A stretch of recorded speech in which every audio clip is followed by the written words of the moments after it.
Assalamualaikum warahmatullahi wabarakatuh.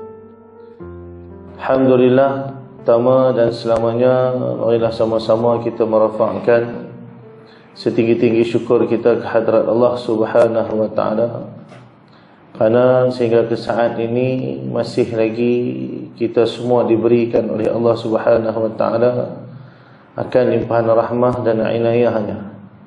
Masih lagi dijadikan kita ni daripada kalangan hamba-Nya yang mengambil berat tentang amal-amal kebaikan dalam kehidupan.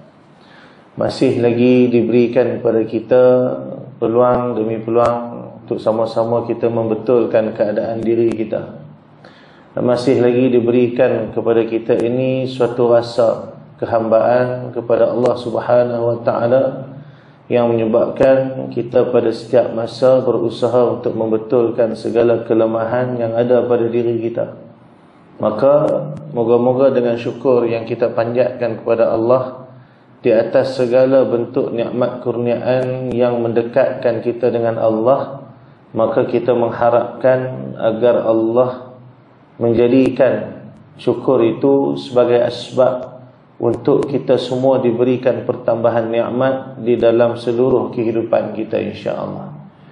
Karena syukur yang kita tunjukkan kepada Allah pada saat kita menerima nikmat, maka Allah menjanjikan pertambahan nikmat itu ke atas kita.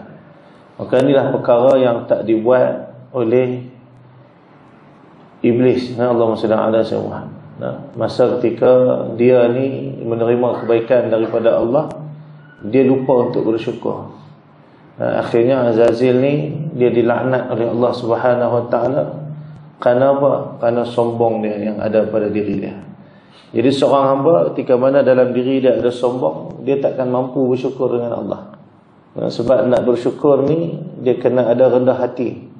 Macam kita tuan-tuan, orang tolong kita. Kalau kita ni orang yang tak ada rendah hati, kita tak terima kasih dengan orang tu. Sebagai contoh tuan-tuan, kita makan nasi lemak dekat Allahumma salli ala sayyidina Muhammad, kedai makan sarapan pagi. Nasi tu tak mahal pun, RM2 dengan teh tarik segelas. Total RM3. Allahumma salli ala sayyidina. Tiba-tiba mai satu orang ni, kawan kita yang kita tak apa nak kenal kat dia. Sebab orang selalu duk puji kata dia baik. Tapi kita ni orang tak nak puji kata kita baik. Jadi kita tak apa suka kat dia. Tiba-tiba tak nak bayar, tuan kedai tu bagi tahu ni, kawan ni dah tolong bayar dah, tak sat. Kawan kita hak sarapan dengan kita pun kata, baguslah dia. Kita tak suka kat dia. Kita kata apa? Takat RM3 tu siapa? Betul tak? Kita akan jawab macam tu kan? Takat RM3 lah. Kalau dia belanja RM3,000 padan juga. Dia takkan terima kasih dah. Sebab apa? Sombong. Tapi kalau dia ada orang, dia ni adalah orang yang rendah hati, tuan-tuan, dia akan terima kasih. Walaupun pada sekecil-kecil perkara. Allahumma salli ala sayyidina Muhammad.